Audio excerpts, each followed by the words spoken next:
Hi Denver Crew, I'm Zach, and today I'm gonna teach you how to be cool in a few easy steps.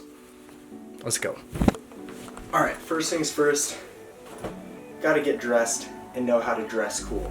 So we got some black skinny jeans, those are very cool. Ready? Woo! Alright, there we go. Black skinny jeans on. Next up, we need a cool shirt. So, I've got this nice oversized long sleeve t-shirt from a concert I went to. Very cool. Ready? Alright, let's put this on. Alright, there we go. Now, my hair's pretty long, so of course, need a very cool hat. Picked this one up when I was traveling. It's got the Korean heart thing. And last accessory we need, watches are very cool. Even if you don't know how to read a watch, you should still probably learn how to read a watch. It's very, very helpful. Alright, next up, I think my friend Michaela has a female outfit for us, so let's check that out.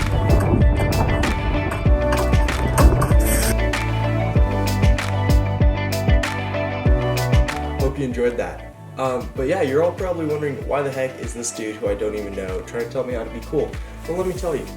First off, ISO is about to end, and a lot of us are single and looking to get a girlfriend, boyfriend in the summertime. So the first thing you gotta do is you gotta look cool. Second thing, I'm pretty credentialed. In 3rd grade, I had a really fun birthday party and over 20 people came. Parents were pretty pissed because it cost a lot of money, but hey, I was cool. That's when I peaked. So it's all been downhill from since, so maybe I'm not the most qualified person to talk about this, but we're gonna do it anyway. Alright, so on to step 2 of being cool. Ready? It's making pour-over coffee. Sweet, we're reframed, and now we got all the stuff that we need. So first off, this is called a gooseneck kettle. You can tell because the neck looks like a goose, kind of, not really, but for our purposes, we're gonna call it a gooseneck kettle. And this is a nice fancy dancy electric one that I spent more money than I should have on because I wanted to be cool. Sometimes you gotta make the investment. So we're heating up some water in here. Next up, got a little thing to pour our coffee in. Got a mug. This one, University of Otago. I went to New Zealand and I got this mug there when I was studying abroad. Collect mugs, that's also cool. Hidden tip. Alright, back to our coffee. Gonna measure out some of this whiskey barrel-aged cold brew coffee. It's delicious, it tastes like vanilla. Go ahead and we're going to do, what? 21 grams.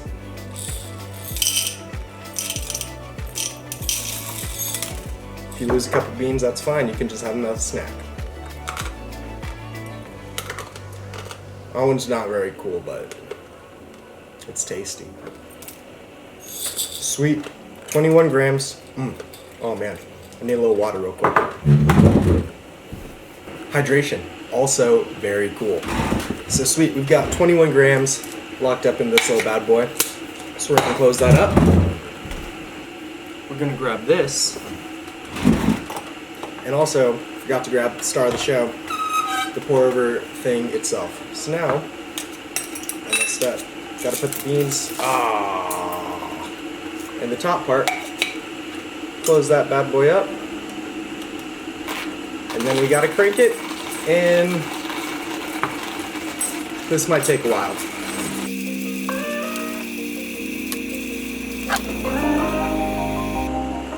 Forgot the filter. Back to cranking. Hope you can hear this water heating up.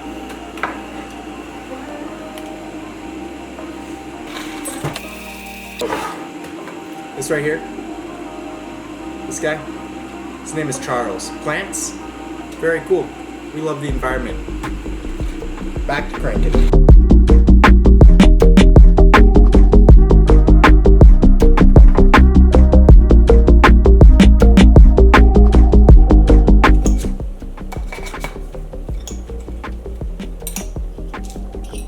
Sweet, our beans are all ground up.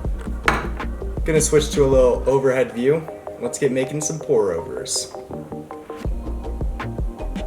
I don't know what to do as a transition here, so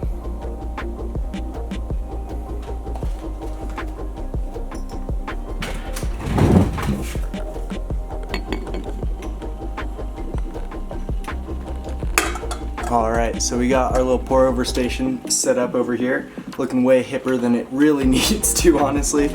This is a filter that we use for the V60s, and not gonna lie, kind of looks like a face mask. My buddy Mitchell told me that when I wore one into his coffee shop the other day. So we're just gonna do a little fold. You do this little press here so that way it stays in there a little bit easier. Next off, turn on our scale. Get a little water on there.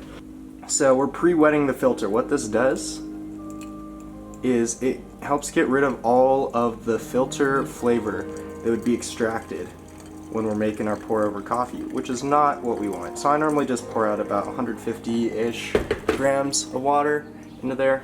You can kind of see it on the scale. Nice. So yeah, once that's in there, swish our water around for a second, and then I'll pour it into the cup we're gonna be using to pre-warm it. That's the other thing that this is great for, is pre-warming your cup as well as whatever you're making the pour over into. And obviously you can make it directly into the cup if you want to. I don't, because more steps, more cool.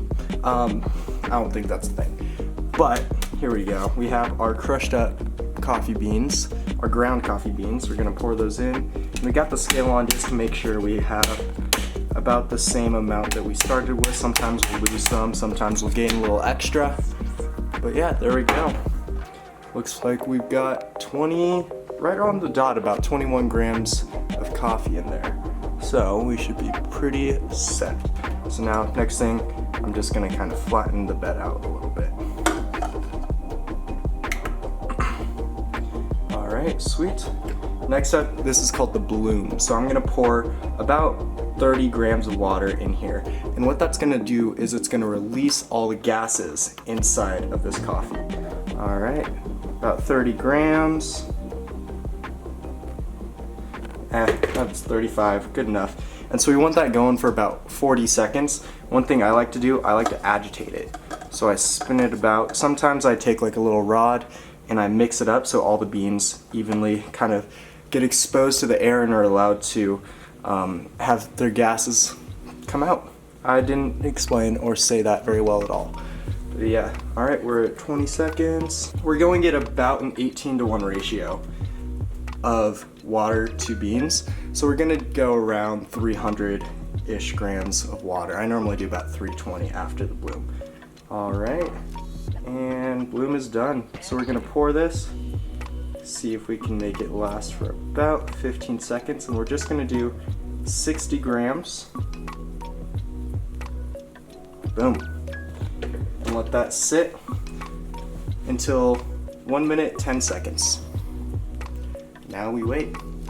So what you see here with all the bubbles coming up, that's a really good sign. That means the coffee is pretty fresh. If there's not a ton of bubbles, it means the coffee is not very fresh. Another thing that you're seeing is I'm kind of concentrating the pour in the center here. So you want to keep your pour within about a centimeter of the edge, otherwise you're gonna mess up the flavor consistency of your coffee.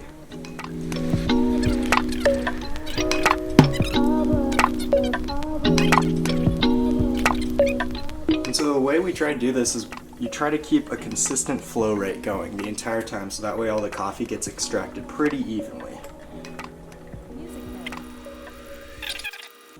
There we are.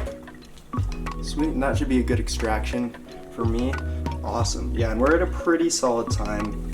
You want your extraction probably to be under 4-ish minutes, so yeah.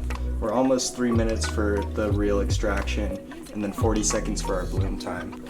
So yeah, hope you're enjoying this. I'm gonna let that settle down. You can watch a little time lapse while I go pour out this water. So, I can turn that bad boy off. Hope you like my phone case, I thought it was cool. Yeah, that's how you make a V60 pour over with coffee. And as you can see, this bed right here is pretty flat. That's a good sign. And around the edges here, it's pretty even. Yeah, you don't want like a ton of coffee grounds like moving up here and such. You want to keep it kind of concentrated in the lower half of the V60 filter. So yeah, that's how you make some pour over coffee. The next essential step though, I like to call it the swirl. Because what actually happens, a little crazy, is coffee from the beginning and coffee at the end have different extractions, so they taste a little bit different. So if you stir them up and mix them together, it'll help you get a nice, consistent, delicious cup of coffee. All right, now we're gonna enjoy this coffee, and I'm gonna give you a few more tips on how to be cool, so that way when ISO ends, you can go about and live your best life. All right, let's do it. I'm gonna be really disappointed if it's not good, because I've spent so much time trying to educate the people. All right, pro tip when tasting coffee. This is how baristas do it, or coffee buyers do it when they're cupping. So that's basically when you're going in tasting coffee that you want to buy or roast. They do the slurp method. Normally they have a spoon, but I'm just gonna do it out of here. Ready? Hope it doesn't disturb you. Yum. Okay, but really, they do that so that way you oxidize it and you taste more. Pretty much. Oh, that's really good actually. All right, got a couple more tips on how to be cool. Next one, film camera. All right, you're gonna want to buy yourself one of these, especially one that has like a chrome top, black body. Thinking like a Canon AE1 Olympus M10, that's what this is. You don't need to take pictures on film. You don't. You don't even need to know how to use it. You just need to carry it around, so that way you can look super hip and cool. That's a big, big essential tip right there. Seriously, don't sleep on that one. All right, next tip, reading. People think you're interesting when you read. Even if you don't actually read, carry around a book. I'm dead serious. This one I actually do recommend you read. It's called Love Does by Bob Goff. And that leads us into our next point. Love does. Cool people are kind people. We want to not get pissed at all the drivers on the road who haven't been driving for 2 months. Love does, people. Get a cool journal. Don't need to write in it. You just need to have it. It'll look really cool, especially when you're at church and you're sitting next to someone, and you can write down things if you want to.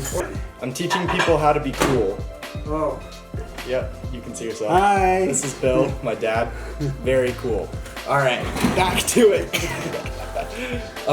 Oh yeah, get a notebook. You don't have to write in it. People think you're cool because of it. And girls at church or guys at church will say, wow, they must really love the Lord. And maybe that's how you find your future spouse. Last things last, on the topic of Jesus, read your Bible. He's a cool guy. Why not learn cool from the coolest?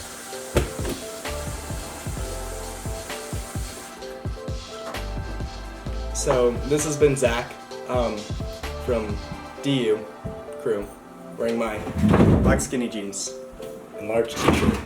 Special shout out to my friend Michaela for showing us a very cool female outfit. But yeah, ISO's ending. Hope you all maybe go out and get a V60, make some pour overs, or buy a film camera. But whatever you do, stay happy. Stay healthy. Let's be cool.